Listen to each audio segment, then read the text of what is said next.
मिल राम प्यारे, तुम बिन तीरथ को न करे। मिल राम प्यारे, तुम बिन तीरथ को न करे। सिमरत शास्त्र बहु कर्म कमाए,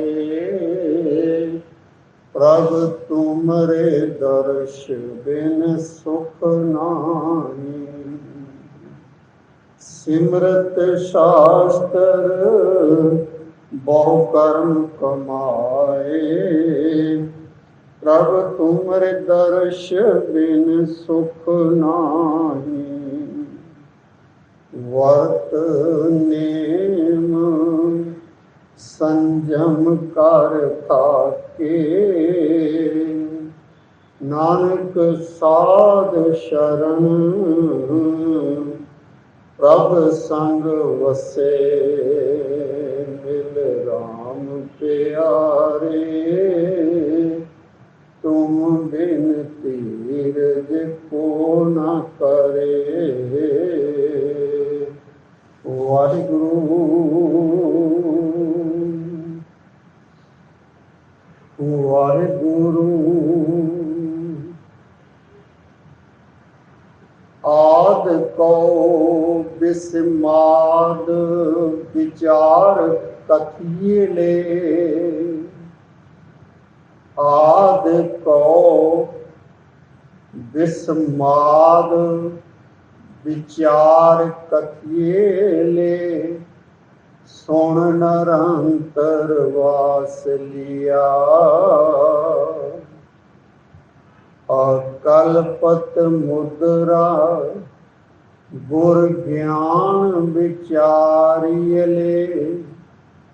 घट घट साचा सर्व जिया। धन धन सतगुरु श्री गुरु नानक देव जी की ये अमृतमय बाणी, जिस विच के सतगुरु जी नूं सिद्ध सवाल पुछते हैं ਅਤੇ सतगुरु जी उन्हां दे जवाब दिंदे हैं।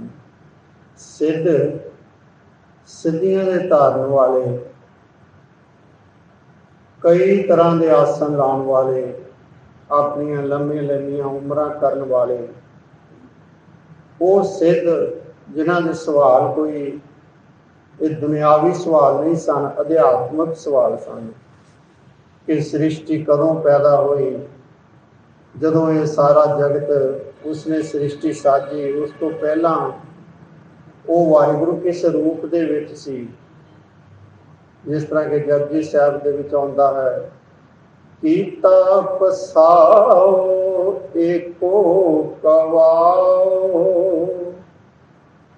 तिस ते होए लख दरिया। उस वाहिगुरु ने जो सुन समाध दे विच सी, कीता पसाओ एको कवाओ, एक कवाओ दे नाल, एक हुक्म दे नाल ये सारा पसारा खिलारिया, ये सारा पसारा, ये सारी सृष्टि बना दी।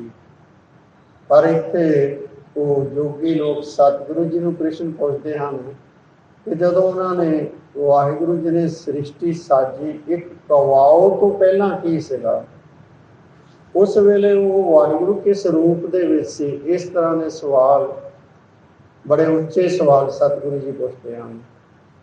तो इस पौड़ी जो 23वीं पौड़ी है, इस दे विच जो पहले उत्तर सतगुरु जी ने 2 पंक्तियां विच दिते हैं, वो 20वीं पौड़ी के शुरू के विच जो सवाल पूछे सन गुरु जी नूं जोगियां ने, उन्हां दे जवाब दिते हैं। वो सवाल सन, आदि को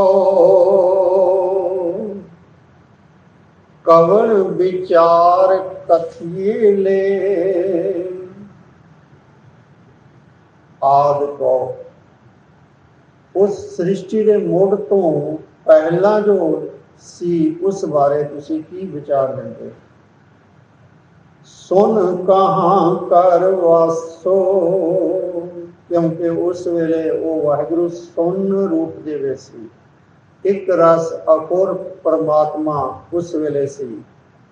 ਉਸ ਦਾ ਵਾਸ ਕਿੱਥੇ ਸੀ? ਉਹ ਕਿੱਥੇ ਰਹਿ ਰਿਹਾ ਸੀ? तो सतगुरु जी इस पंक्ति का जवाब इस 22वीं पौड़ी के विच आके दिंदे हैं। आदि को बिस्माद विचार कथीले,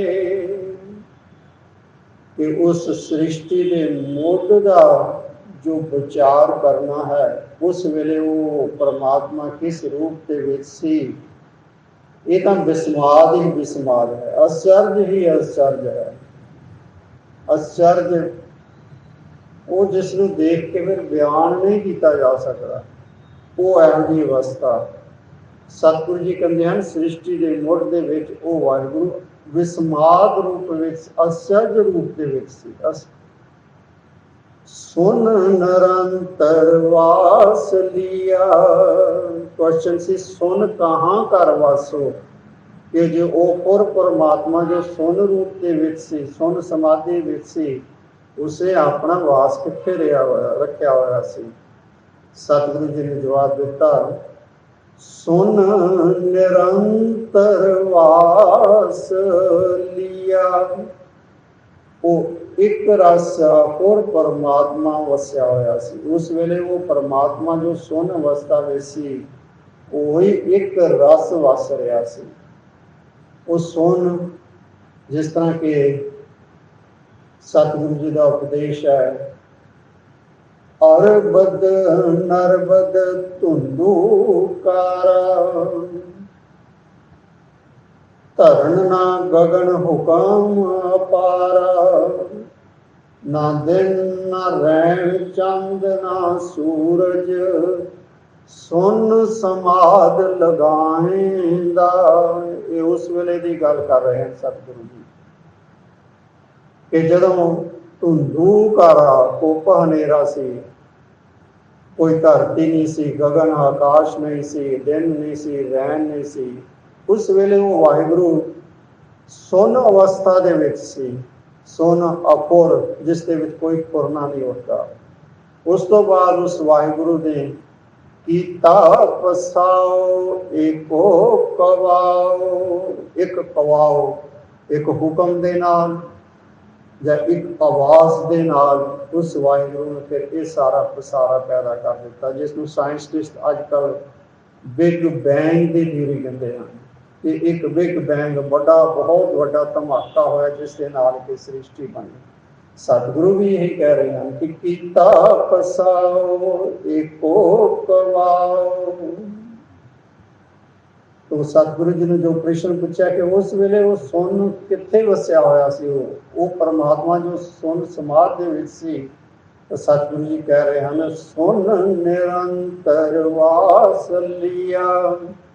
उस सुन समाधि दे विच एक रस और परमात्मा वस रहा सी। कल्पत मुद्रा गुर ज्ञान विचारिए ले। सतगुरु जी नूं जोगियां ने प्रश्न किया सी जो कि 20वीं पौड़ी दे विच है, ज्ञान की मुद्रा कवण कथियले, घट घट कवण निवासो, कि ज्ञान प्राप्त करन दा तरीका तुसी की दसदे हो। ये सतगुरु ने जोगी प्रश्न करते हैं। जो ज्ञान, ज्ञान केड़ा ज्ञान? अध्यात्मिक ज्ञान, आत्मिक ज्ञान, उस परमात्मा के नाल जुड़न वाला ज्ञान। वो ज्ञान का साधन की है? तो सतगुरु जी वो इत्थे जवाब दे रहे हैं 22वीं पौड़ी दे विच, कल्पत मुद्रा गुर ज्ञान विचारियले। और कल्पत जे एड़ा इतों ला दिए शब्द तो यह बन जाता है कल्पत। कल्पत होंदा है फर्जी, नकली, ਤੇ ਜੇ ਮੋਹਰੇ ਲਾ ਦਈਏ ਐੜਾ, ਇਹ ਬਣ ਗਿਆ ਉਸ ਤੇ ਉਲਟਾ, ਫਰਜੀ ਤੋਂ ਉਲਟਾ ਅਸਲੀ। ਅਕਲਪਤ ਮੁਦਰਾ, ਗੁਰੂ ਦੇ ਗਿਆਨ ਦਾ ਅਸਲੀ ਸਾਧਨ ਕੀ ਹੈ? ਅਕਲਪਤ ਮੁਦਰਾ, ਅਸਲੀ ਗੁਰੂ ਦੇ ਗਿਆਨ ਦਾ ਸਾਧਨ ਸਤਿਗੁਰੂ ਜੀ ਕਹਿ ਰਹੇ ਹਨ। ਅਕਲਪਤ ਮੁਦਰਾ, ਗੁਰੂ ਦਾ ਗਿਆਨ ਜੋ ਕਿ ਮਿਲਣਾ ਕਿੱਥੋਂ ਹੈ? ਗੁਰ ਗਿਆਨ ਵਿਚਾਰੀਲੇ, ਸਤਿਗੁਰੂ ਦੀ ਸ਼ਰਨ ਦੇ ਵਿੱਚ ਆ ਕੇ ਸਤਿਗੁਰੂ ਦੇ ਗਿਆਨ ਦੇ ਰਾਹੀਂ ਇਹ ਅਸਲੀ ਗਿਆਨ ਜੋ ਹੈ ਉਸ ਦੀ ਪ੍ਰਾਪਤੀ ਹੁੰਦੀ ਹੈ। ਉਹ ਗਿਆਨ ਅਸਲੀ, ਕਿਉਂਕਿ ਗਿਆਨ ਤਾਂ ਕਈ ਤਰ੍ਹਾਂ ਦੇ ਹਨ, ਦੁਨਿਆਵੀ ਗਿਆਨ ਹਨ, ਹੋਰ ਵੀ ਕਈ ਤਰ੍ਹਾਂ ਦੇ ਹਨ, ਪਰ ਇਹ ਗਿਆਨ, ਅਸਲੀ ਗਿਆਨ, ਉਹ ਗਿਆਨ ਜੋ ਪਰਮਾਤਮਾ ਦੇ ਨਾਲ ਜੋੜਦਾ ਹੈ, ਉਹ ਗਿਆਨ ਸਤਿਗੁਰੂ ਜੀ ਕਹਿ ਰਹੇ ਹਨ ਕਿ ਅਕਲਪਤ ਮੁਦਰਾ, ਅਸਲੀ ਸਾਧਨ, ਉਸ ਪਰਮਾਤਮਾ ਦੇ ਜੁੜਨ ਦਾ ਗਿਆਨ ਦਾ ਅਸਲੀ ਸਾਧਨ ਜੋ ਹੈ, ਉਹ ਗਿਆਨ ਪ੍ਰਾਪਤ ਕਰਨ ਦਾ ਗੁਰ ਗਿਆਨ ਵਿਚਾਰੀਲੇ, ਗੁਰ ਗਿਆਨ, ਸਤਿਗੁਰੂ ਦੀ ਸ਼ਰਨ ਦੇ ਵਿੱਚ ਆ ਕੇ ਸਤਿਗੁਰੂ ਜੀ ਕੋਲ ਗਿਆਨ ਪ੍ਰਾਪਤ ਕਰਨਾ। ਜੋ ਸਤਿਗੁਰੂ ਗਿਆਨ ਦਰਸਾਉਂਦੇ ਹਨ ਉਹ ਅਸਲੀ ਗਿਆਨ ਹੈ, ਜਿਸ ਦੇ ਨਾਲ ਕਿ ਉਸ ਪਰਮਾਤਮਾ ਦੇ ਨਾਲ ਸਾਡਾ ਮਿਲਾਪ ਹੋ ਸਕਦਾ ਹੈ। ਹੋਰ ਸਵਾਲ ਸਤਿਗੁਰੂ ਜੀ ਨੂੰ ਪੁੱਛਿਆ ਸੀ ਕਿ ਘਟ ਘਟ ਕਵਣ ਨਿਵਾਸੋ, 20ਵੀਂ ਪੌੜੀ ਦੇ ਵਿੱਚ। ਹੁਣ 22ਵੀਂ ਪੌੜੀ ਦੇ ਵਿੱਚ ਸਤਿਗੁਰੂ ਜਵਾਬ ਦੇ ਰਹੇ ਹਨ। ਸਵਾਲ ਸੀ ਕਿ ਘਟ ਘਟ ਦੇ ਵਿੱਚ ਕਿਸ ਦਾ ਨਿਵਾਸ ਹੈ?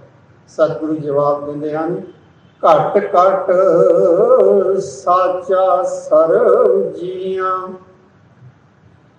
ਹਰ ਇੱਕ ਘਟ ਦੇ ਵਿੱਚ, ਹਰ ਇੱਕ ਸਰੀਰ ਦੇ ਵਿੱਚ, ਸਾਰੇ ਜੀਆਂ ਦੇ ਵਿੱਚ ਉਹ ਸਾਚਾ ਵਸਿਆ ਹੋਇਆ ਹੈ। ਉਸ ਦੀ ਜੋਤ ਹੈ ਸਾਰਿਆਂ ਦੇ ਵਿੱਚ, ਉਸ ਦੀ ਜੋਤ ਜਗਦੀ ਹੈ। ਉਸ ਦੀ ਜੋਤ ਜਿਤਨਾ ਦੇਰ ਰਹਿੰਦੀ ਹੈ ਤਾਂ ਇਹ ਸਰੀਰ ਹੈ, ਜਦੋਂ ਉਹ ਆਪਣੇ ਹੁਕਮ ਦੇ ਵਿੱਚ ਇਸ ਜੋਤ ਨੂੰ ਖਿੱਚ ਲੈਂਦਾ ਹੈ ਤੇ ਸਭ ਕੁਛ ਸਰੀਰ ਢਹਿ ਢੇਰੀ ਹੋ ਜਾਂਦਾ ਹੈ।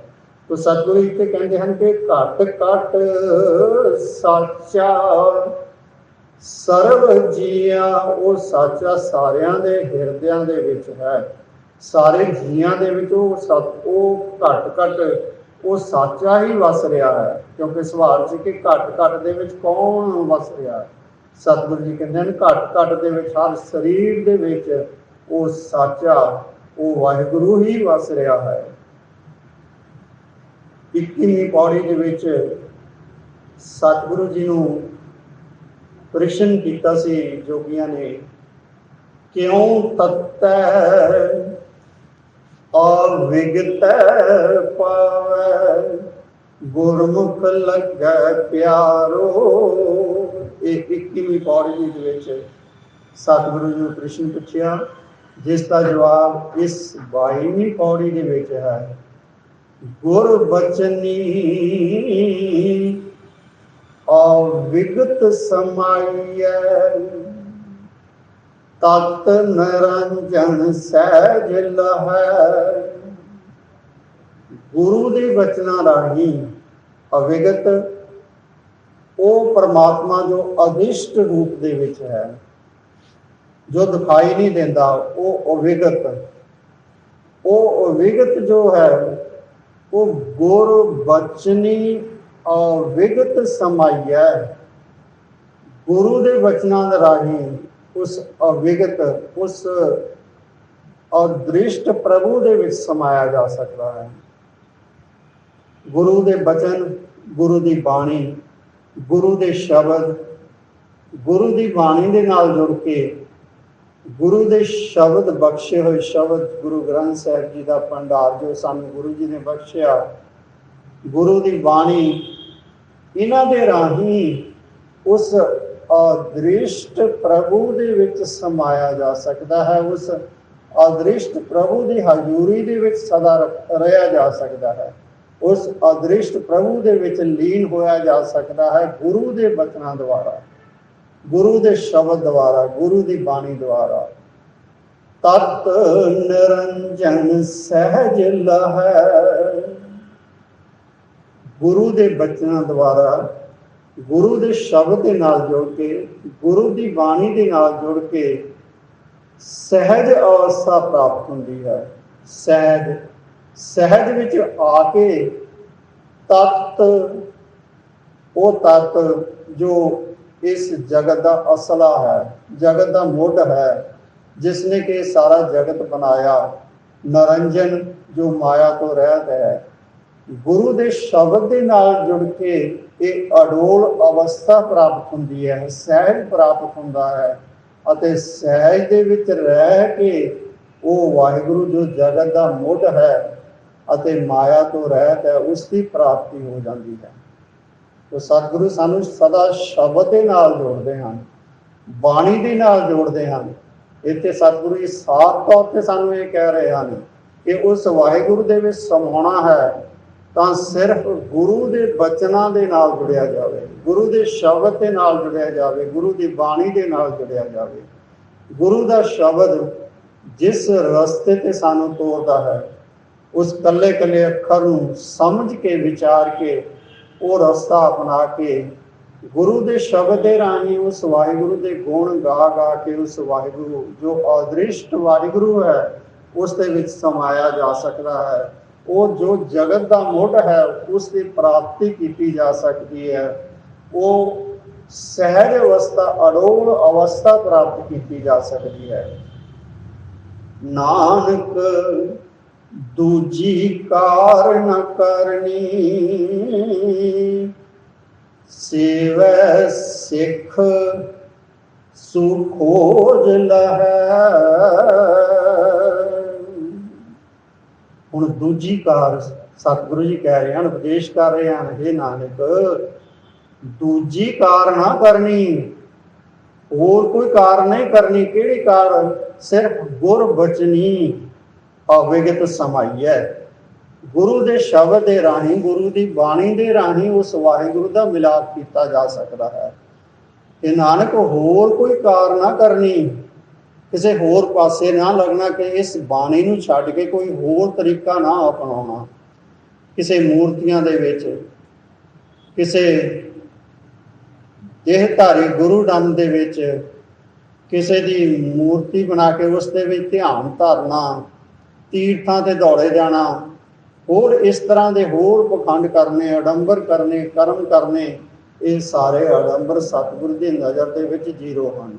ਸਤਿਗੁਰੂ ਜੀ ਕਹੇ ਇਸੇ ਕਰਕੇ ਉਪਦੇਸ਼ ਕਹਿ ਰਹੇ ਹਨ ਕਿ ਨਾਨਕ ਦੂਜੀ ਕਾਰ ਨ ਕਰਨੀ, ਸਿਵਾਏ ਉਸ ਗੁਰੂ ਦੇ ਬਚਨਾਂ ਤੋਂ ਜੁੜਨ ਤੋਂ ਸਿਵਾ ਹੋਰ ਕੋਈ ਤੁਸੀਂ ਕਾਰ ਨਹੀਂ ਕਰਨੀ। ਸਿਰਫ ਗੁਰੂ ਦੀ ਬਾਣੀ ਦੇ ਨਾਲ, ਗੁਰੂ ਦੇ ਸ਼ਬਦ ਦੇ ਨਾਲ ਜੁੜਨਾ ਹੈ, ਤਾਂ ਹੀ ਉਸ ਵਾਹਿਗੁਰੂ ਜੋ ਅਦ੍ਰਿਸ਼ਟ ਵਾਹਿਗੁਰੂ ਜੋ ਘਟ ਘਟ ਦੇ ਵਿੱਚ ਸਮਾਇਆ ਹੋਇਆ ਹੈ ਉਸ ਦੀ ਪ੍ਰਾਪਤੀ ਕੀਤੀ ਜਾ ਸਕਦੀ ਹੈ।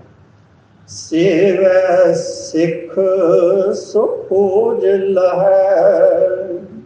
ਜੋ ਗੁਰੂ ਦੀ ਬਾਣੀ ਦੇ ਰਾਹੀਂ ਉਸ ਵਾਹਿਗੁਰੂ ਨੂੰ ਸੇਵਦਾ ਹੈ, ਉਸ ਵਾਹਿਗੁਰੂ ਦੀ ਭਗਤੀ ਕਰਦਾ ਹੈ, ਗੁਰੂ ਦੇ ਸ਼ਬਦ ਦੇ ਰਾਹੀਂ, ਗੁਰੂ ਦੀ ਬਾਣੀ ਦੇ ਰਾਹੀਂ ਭਗਤੀ ਵੀ ਕਰਨੀ ਹੈ, ਗੁਰੂ ਦੇ ਸ਼ਬਦ ਦੇ ਰਾਹੀਂ ਸਿਮਰਨ ਕਰਨਾ ਹੈ, ਗੁਰੂ ਦੇ ਸ਼ਬਦ ਦੇ ਰਾਹੀਂ, ਗੁਰੂ ਦੀ ਬਾਣੀ ਦੇ ਰਾਹੀਂ, ਕਿਉਂਕਿ ਬਾਣੀ ਦੇ ਨਾਲ ਜੁੜ ਕੇ ਹੀ ਸਿਮਰਨ ਕੀਤਾ ਜਾ ਸਕਦਾ ਹੈ। ਗੁਰੂ ਦੇ ਸ਼ਬਦ ਗੁਣਾਂ ਦਾ ਭੰਡਾਰ ਹਨ, ਉਸ ਵਾਹਿਗੁਰੂ ਦੇ ਗੁਣਾਂ ਦਾ ਭੰਡਾਰ ਹਨ। ਇਸ ਗੁਣਾਂ ਦੇ ਭੰਡਾਰ ਦੇ ਨਾਲ ਜੁੜ ਕੇ ਹੀ ਭਗਤੀ ਕੀਤੀ ਜਾ ਸਕਦੀ ਹੈ, ਸਿਮਰਨ ਕੀਤਾ ਜਾ ਸਕਦਾ ਹੈ। ਨਾਨਕ ਦੂਜੀ ਕਾਰ ਨ ਕਰਨੀ। ਵਾਹਿਗੁਰੂ ਕਿਰਪਾ ਕਰਨ ਇਹ ਸਾਡੇ ਮਨ ਵਿੱਚ ਵਸ ਜਾਵੇ ਕਿ ਦੂਜੀ ਕਾਰ ਨਾ ਕਰਨੀ, ਕਿ ਗੁਰਬਾਣੀ ਤੋਂ ਬਿਨਾਂ ਹੋਰ ਕੋਈ ਕਾਰ ਨਹੀਂ ਕਰਨੀ। ਸੇਵੈ ਸਿੱਖ ਸੁਖੋਜ ਲਹੈ। ਜਿਹੜਾ ਵੀ ਸਿੱਖ ਗੁਰੂ ਦੇ ਬਾਣੀ ਰਾਹੀਂ ਉਸ ਵਾਹਿਗੁਰੂ ਦੀ ਭਗਤੀ ਦੇ ਨਾਲ ਜੁੜਦਾ ਹੈ, ਉਸ ਦੀ ਸੇਵਾ ਕਰਦਾ ਹੈ, ਉਸ ਵਾਹਿਗੁਰੂ ਦੀ ਸੇਵਾ ਹੈ ਹੀ ਹੈ ਉਸ ਦਾ ਸਿਮਰਨ ਕਰਨਾ, ਉਸ ਦੀ ਭਗਤੀ ਕਰਨੀ, ਇਹੀ ਉਸ ਦੀ ਸੇਵਾ ਹੈ। ਜੋ ਇਸ ਤਰ੍ਹਾਂ ਕਰਦਾ ਹੈ ਸੁਖ ਖੋਜ ਲਹੈ, ਉਹ ਉਸ ਵਾਹਿਗੁਰੂ ਨੂੰ ਖੋਜ ਕੇ ਪ੍ਰਾਪਤ ਕਰ ਲੈਂਦਾ ਹੈ।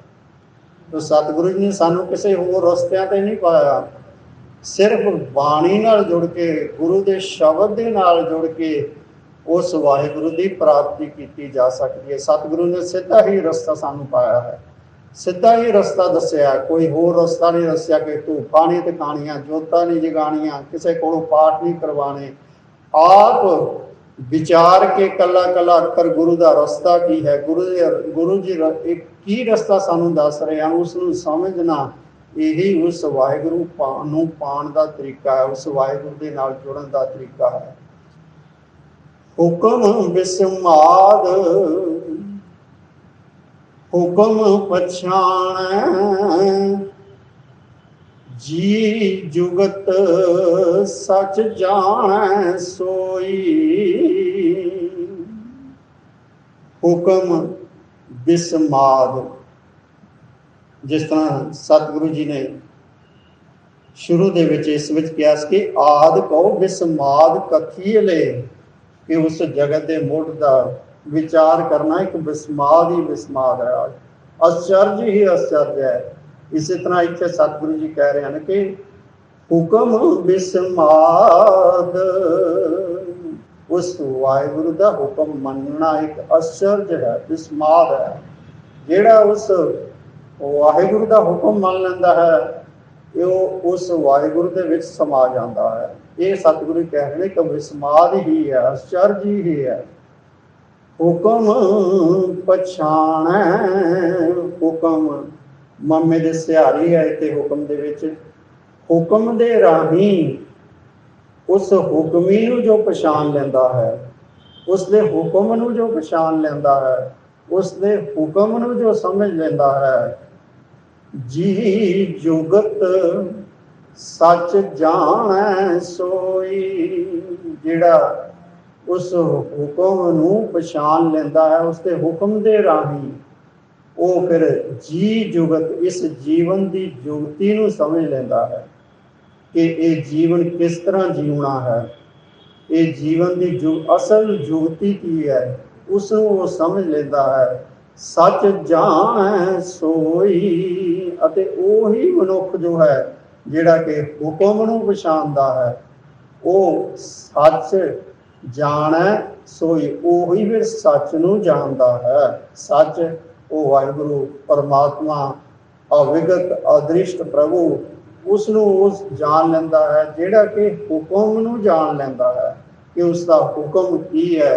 और सतगुरु जी कहते हैं कि हुक्म जो है इसनू दर्शाना जो वो विस्माद ही विस्माद है, आश्चर्य ही आश्चर्य है। इस करके जपजी साहब के विच सतगुरु जी यही कहते हैं कि हुक्म ना कहया जाए, उसका हुक्म की है ये दसिया ही नहीं जा सकता, ये आश्चर्य ही आश्चर्य है।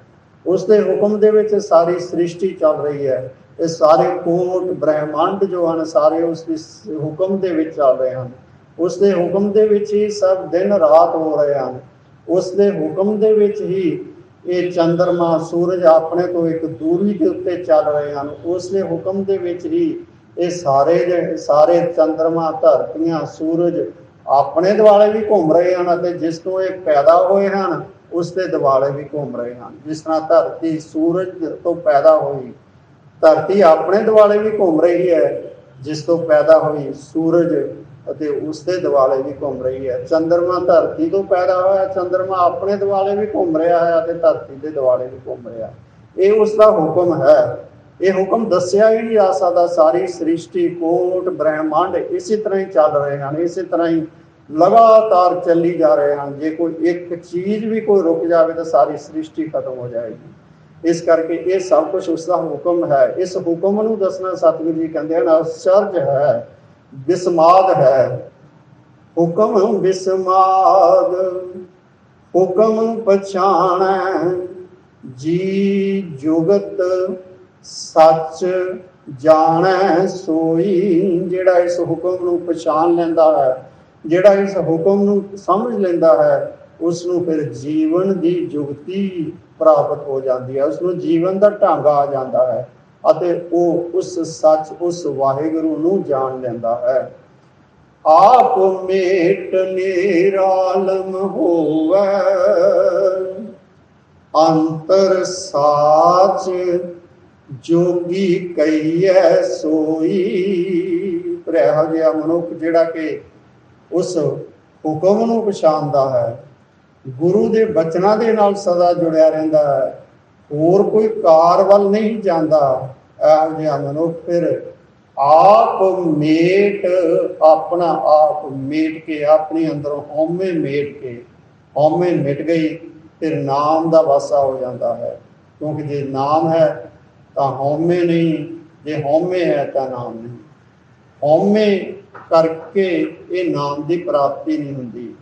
ਆਪ ਮੇਟ, ਆਪਣਾ ਆਪ ਮੇਟ ਕੇ ਉਹ ਮਨੁੱਖ ਜਿਸ ਨੇ ਕਿ ਗੁਰੂ ਦੇ ਬਚਨਾਂ ਨੂੰ ਪਛਾਣ ਲਿਆ, ਗੁਰੂ ਦੇ ਬਚਨਾਂ ਦੇ ਉੱਤੇ ਤੁਰ ਪਿਆ, ਜਿਸ ਨੇ ਹੁਕਮ ਨੂੰ ਪਛਾਣ ਲਿਆ, ਉਹ ਮਨੁੱਖ ਆਪਣਾ ਆਪ ਮੇਟ ਕੇ ਨਿਰਾਲਮ ਹੋਵੇ, ਇਸ ਜਗਤ ਤੋਂ ਨਿਰਾਲਾ ਰਹਿੰਦਾ ਹੈ।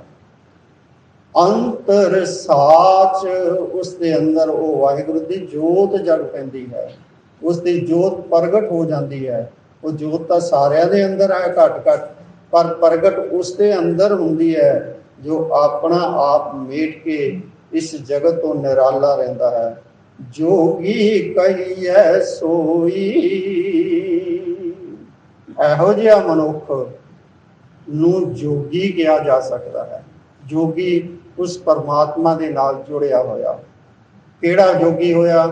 ਜਿਹੜਾ ਫਿਰ ਗੁਰੂ ਦੇ ਬਚਨਾਂ ਦੇ ਨਾਲ ਸਦਾ ਜੁੜਿਆ ਰਹਿੰਦਾ ਹੈ, ਗੁਰਬਾਣੀ ਨਾਲ ਸਦਾ ਜੁੜਿਆ ਰਹਿੰਦਾ ਹੈ, ਗੁਰਬਾਣੀ ਤੋਂ ਬਿਨਾਂ ਹੋਰ ਕੋਈ ਕਾਰ ਨਹੀਂ ਕਰਦਾ, ਸ਼ਬਦ ਤੋਂ ਬਿਨਾਂ ਕਿਸੇ ਹੋਰ ਪਾਸੇ ਨਹੀਂ ਜਾਂਦਾ। ਉਸ ਵਾਹਿਗੁਰੂ ਦੇ ਹੁਕਮ ਨੂੰ ਪਛਾਣ ਲੈਂਦਾ ਹੈ, ਆਪਣਾ ਆਪ ਮੇਟ ਲੈਂਦਾ ਹੈ ਅਤੇ ਇਸ ਜਗਤ ਤੋਂ ਨਿਰਾਲਾ ਰਹਿੰਦਾ ਹੈ। ਉਸ ਦੇ ਅੰਦਰ ਫਿਰ ਉਸ ਸੱਚ ਦਾ, ਸੱਚ ਦੀ ਜੋਤ ਪ੍ਰਗਟ ਹੋ ਜਾਂਦੀ ਹੈ। ਇਹੋ ਜਿਹੇ ਮਨੁੱਖ ਨੂੰ ਜੋਗੀ, ਜੁੜਿਆ ਹੋਇਆ ਵਾਹਿਗੁਰੂ ਦੇ ਨਾਲ ਕਿਹਾ ਜਾ ਸਕਦਾ ਹੈ। ਇਹ ਸਤਿਗੁਰੂ ਜੀ ਦੇ ਬਚਨ, ਇਹਨਾਂ ਨੂੰ ਸਮਝਣਾ, ਸਤਿਗੁਰੂ ਕਿਰਪਾ ਕਰਨ, ਆਪ ਹੀ ਕਿਰਪਾ ਕਰਨ, ਆਪ ਹੀ ਆਪਣੇ ਆਸ਼ੇ ਅਨੁਸਾਰ ਆਪ ਹੀ ਸ਼ਬਦ ਵਿਚਾਰ ਕਰ ਲੈਣ। ਇੱਕ ਇੱਕ ਸ਼ਬਦ ਨੂੰ ਲੈ ਕੇ, ਇੱਕ ਇੱਕ ਸ਼ਬਦ ਦੇ ਉੱਤੇ ਗੁਰੂ ਸਾਹਿਬ ਨੇ ਸਾਨੂੰ ਜੀਵਨ ਜੁਗਤੀ ਦੱਸੀ ਹੈ। ਇਹ ਬਾਣੀ ਵਿਚਾਰ ਕਰਨ ਲਈ, ਇੱਕ ਇੱਕ ਸ਼ਬਦ ਨੂੰ ਆਪਣੇ ਅੰਦਰ ਵਸਾਉਣ ਲਈ ਹੈ, ਨਾ ਕਿ ਇਸ ਨੂੰ ਅਖੰਡ ਪਾਠ ਕਰਵਾਉਣ ਲਈ ਜਾਂ ਦੂਸਰਿਆਂ ਕੋਲੋਂ ਪਾਠ ਕਰਵਾਉਣ ਲਈ। ਫਿਰ ਇਹ ਸਤਿਗੁਰੂ ਦੀ ਜੋ ਜੀਵਨ ਜੁਗਤੀ ਹੈ ਉਹ ਪ੍ਰਾਪਤ ਨਹੀਂ ਹੁੰਦੀ, ਕਿਉਂਕਿ ਵਿਚਾਰ ਹੀ ਨਹੀਂ ਹੋਏਗੀ ਤਾਂ ਜੀਵਨ ਜੁਗਤੀ ਕਿੱਥੋਂ ਆਏਗੀ। ਸਤਿਗੁਰੂ ਕਿਰਪਾ ਕਰਨ, ਅਸੀਂ ਸਾਰੇ ਬਾਣੀ ਦੇ ਨਾਲ ਜੁੜੀਏ, ਬਾਣੀ ਦੀ ਵਿਚਾਰ ਸਾਡੇ ਹਿਰਦੇ ਵਿੱਚ ਵਸੇ, ਤਾਂ ਜੋ ਸਾਨੂੰ ਵੀ ਜੀਵਨ ਦੀ ਜੁਗਤੀ ਪ੍ਰਾਪਤ ਹੋ ਸਕੇ ਜੀ। ਵਾਹਿਗੁਰੂ ਜੀ ਕਾ ਖਾਲਸਾ, ਵਾਹਿਗੁਰੂ ਜੀ ਕੀ ਫਤਿਹ।